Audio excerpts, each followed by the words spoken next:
Welcome. In front of me is a DOOGEE V40 Pro, and today I will show you how you can record screen on this device.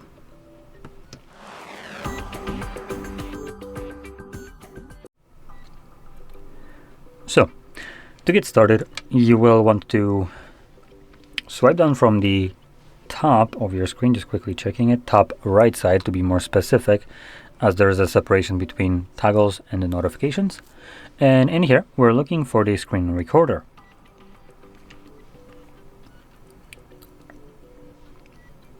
Let's see how long it takes me to actually find it. Oh, there we go. It's right here. So that's how it's going to look like. But there's a chance that you might not see this toggle on either page. So if that's the case for you, click right here on this pencil. And then scroll down right below here. And everything below here are toggles that are not added to that list. And from here you can just grab one. So I'm just going to hold it. You can see that the text right here changes. You can drag it above that text, drop it, and when you go back you'll have access to it.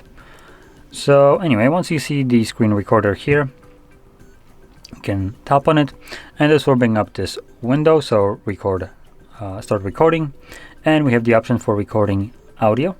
So it is toggled on right here, which looks to be the default, but I'm not necessarily sure. And then in a drop down menu you can also change the what's going to be recorded. So we have things like device audio, microphone, or both. If you're planning to record both, which you totally can, I would recommend using headphones for this. Wired, wireless, whichever ones. The reason for that is when the phone is recording both, what it's doing in terms of the sound that the phone is making, it's going to be recording it internally in a system, kind of more like. So you could technically unplug the speakers and it will still record the sound. But that also being said, when that speaker, that is typically plugged in obviously, makes noise, the microphone will pick up the sound the second time. So it might create an unwanted echo effect. I'm actually not going to be recording audio at all here, at least the screen recording. And second option is the show touches on screen, which records a semi-transparent gray dot where your finger will be pressing the display. I'm going to enable this just so you can see how that looks like.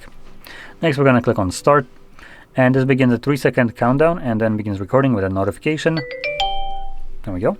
So whatever you'll do right now will obviously be recorded. I'm actually looking for one application that I wouldn't be able to record, but it's not present here. So that's fine. Anyway, just gonna mess around right here. Actually, gonna do this kind of slow motion just so we can see that dot later on the recording. And you can see it following my finger too on right now. Anyway, once you're done, you can pull down your notifications this time. And you can click on stop right here. And this will save your screen recording to your Photos application. So this one right over here. And you can see our screen recording right here. Now, there is nothing here else, so the Photos app look a little bit different than it might look for you. As later on, when you have more photos, videos, and all that stuff, and I think you connect to like Google accounts and stuff, it changes the layout a little bit. So you might have an additional tab right here and some other options. So in any case, if you have other options, you select albums from the bottom, and in albums you will find one called movies. That's where our screen recordings will be located at. Right here it actually shows me albums right now, and it would show me multiple kind of things from that album, and then another album, different one, for instance, screenshots below and whatever. So I can click on that album right here and it will take me and show me everything that is inside. I can obviously click on it to play it. While this is playing back, I do want to mention one important portion of screen recording, which I am not able to showcase right here just because the phone didn't come with application that I would be able to do this with. But there are apps that block screen recorders. Now, the way they can do this is through a feature that Android provides for privacy and security of the users. Now, this is designed to protect you as the user from, for instance, having your bank account stolen by some malware that would try to use features like the screen recording to see what your PIN that you're typing in for the bank application is. That's why you can't record screen in bank applications, nor can you capture a screenshot. Now, I'm mentioning that because that's the correct way to use this thing. What you will end up seeing most of the time is a shitty corporate application like Netflix, Spotify, and so on that is using that feature to not protect you, but do the exact opposite, to completely and blatantly violate the fact that this is your personal device that you own and change the way you can use it. There is nothing you can change to turn that piece of shit off. If company like Netflix decides to apply this to their application, you're shit out of luck. You're not going to be capturing videos or screenshots in that application. You can go screw yourself.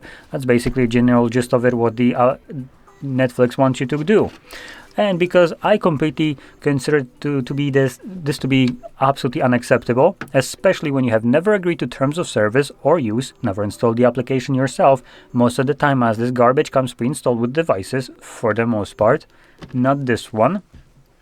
I do want to take a moment and just give you some alternatives if you're very interested. Now, because piracy is on the rise for a reason, which one of those would be dog shit like just mentioned, you can use either websites that would substitute something like Netflix, and for instance, one that I found today actually, that is a great option, is the pstream.mov. It's a website that acts like a Netflix, but unlike Netflix, it's free, and it has access to movies, TV shows, and also from multiple different sources, not just Netflix, also HBO and so on. So that's a great thing. You don't need to download anything, you just need to open up a browser. But if you want to have an application that kind of allows you to do this, you can also check out Cloudstream, which you can find on GitHub.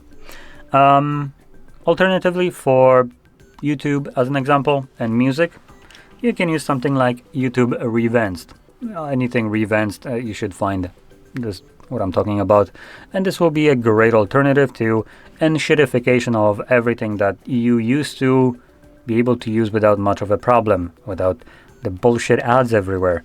And yeah, highly recommend doing that, as paying for something that used to be a feature that was taken away, I don't consider to be a great kind of improvement. It actually is an enshittification, obviously, so I'm gonna find a way to improve it myself that doesn't include me paying for it. So you can check out the Revanced, and that's going to be a great alternative. Anyway, with that in mind, that basically sums up the video. So I hope you found this very helpful, and if you did, don't forget to hit like, subscribe, and thanks for watching.